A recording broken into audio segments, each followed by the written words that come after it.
Squid Game Season 3 delivered shocking twists, intense new characters, and Gi-hun's powerful final decision. But for all its thrills, the finale left us with more questions than answers, and fans are already obsessed trying to solve them. Today, we're diving deep into the 5 biggest unanswered questions in Squid Game that could change everything.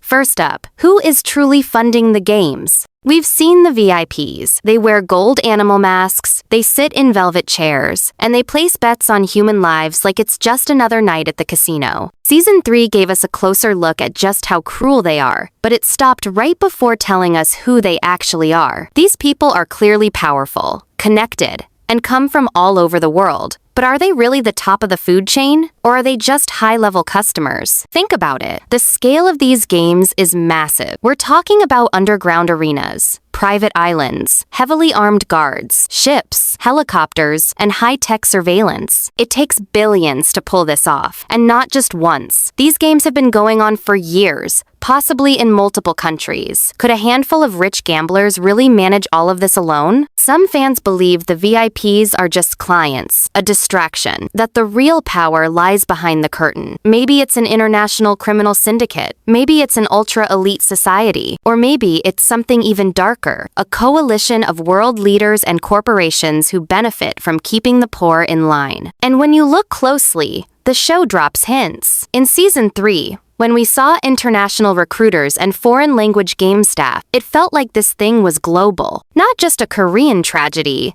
but a worldwide system of control. And if that's true, then who's really pulling the strings? Who signs the checks? Who has that much power to operate above governments, law enforcement, and morality itself? What if this isn't just about money? What if the games are a tool, a system of control? What if those funding it have a deeper agenda to keep the poor in fear, to manipulate the population, or to study human behavior under extreme pressure? Imagine if world leaders or mega corporations were involved, using the games as a secret form of population control, or worse, entertainment for the ruling class. It sounds extreme, but Squid Game has never shied away from showing how far the rich will go when they stop seeing the poor as people. So the real question isn't just who is funding the games, it's why. What do they really want? And how much deeper does this rabbit hole go?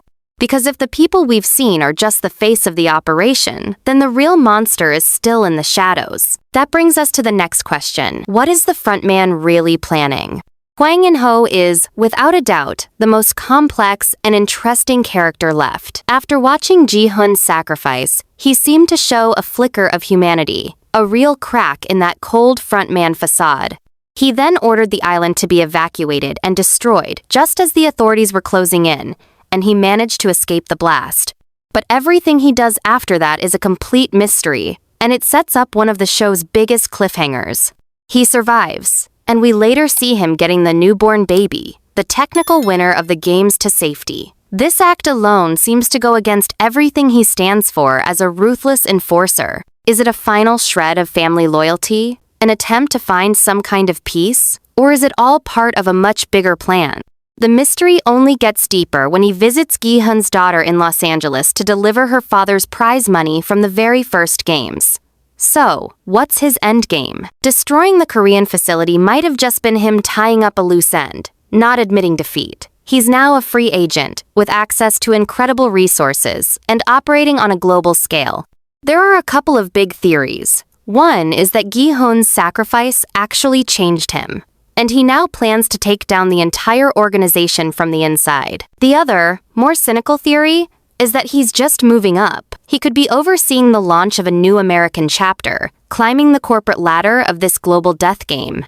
Season 3 proved that In-ho's motivations are a mess of guilt, power, and a twisted sense of justice. His loyalties are now a total unknown, which makes him the most dangerous player in a game that has no rules. So the question is, has In-ho completely lost his humanity, or is he still clinging to a plan no one understands yet? And that question leads us to a terrifying possibility. Is the government involved in the games? Let's think about the logistics here. Hundreds of people are kidnapped, transported, and hidden away. Ships cross borders. Helicopters fly undetected. Every player has a file. Every camera is linked to a control room. This isn't just some underground club. This is a military-level operation. How does that happen without someone in power knowing? It doesn't. Which leads many to believe that governments, or at least factions within them, are either complicit or directly involved. The show leaves it hanging. Is the government just that incompetent, or is something much more sinister going on? Maybe some powerful figures are on the VIP client list themselves, or are getting paid to look the other way. The kind of money behind the games can easily buy silence and protection from the very top. The show never confirms a conspiracy, but the fact that there's been no real investigation or consequences for the organizers strongly suggests the game is protected by something more powerful than its own guards. Either willful ignorance or active corruption from people meant to protect its citizens. So if the state is in on it, what chance does any player have? But to understand how this all started, we have to go back in time and ask, how did In-ho become the front man? This one hits hard because In-ho didn't start out evil. He was a police officer, a protector, a brother. And yet, somewhere along the way, he stepped into the games and never came back. We know that Hwang In-ho became the front man, but we still don't really get why. Season 3 gave us more flashbacks, confirming he won the games back in 2015. Season 3 peeled back the curtain. In-ho wasn't just desperate, he was drowning. A mountain of debt, a partner clinging to life, a system that chewed him up and spit him out. He entered the games out of desperation, like so many others. But unlike the rest, he won. He survived every round, every betrayal, every moral compromise. And when he emerged victorious, no one came to save him. No one gave him a future. Instead, he got a proposition. Become the new face of the system, a leader, a mask. And he said yes. That's the huge psychological jump the show hasn't explained. What could possibly make a man who survived that hell decide to return and inflict it on others? Maybe it was guilt. Maybe it was survival. Maybe he believed that by becoming the front man, he could change the rules, make them more fair. Or maybe he broke. Maybe he saw too much, lost too much, and decided the only way to escape was to embrace the cruelty. He became the very thing he once hunted. And that raises the most important question of all. What is the true purpose of the Squid Game?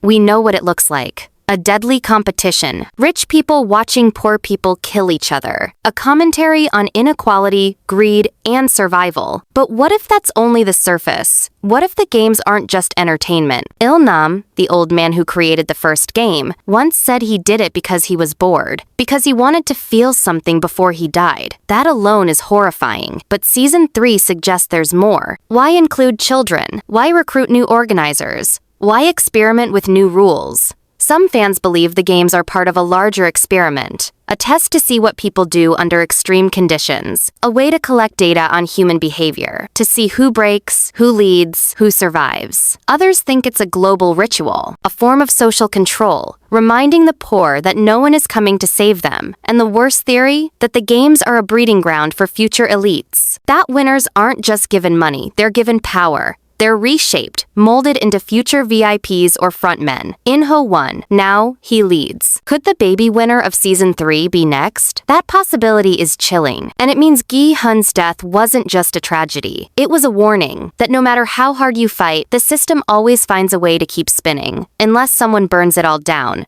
So where does that leave us? The Squid Game universe is deeper, darker, and more dangerous than we ever imagined. And these unanswered questions, who funds it, who runs it, what it's for, aren't just mysteries. They're clues. Clues to the final war that might be coming. Because if a baby can win, and a dead man can still spark a revolution, then this isn't the end. It's the beginning of something much bigger. Something the front man may not even be able to control. What do you think? Drop your thoughts below. And if you want more Squid Game theories, breakdowns, and secrets, don't forget to like, subscribe, and turn on the bell so you never miss a single twist.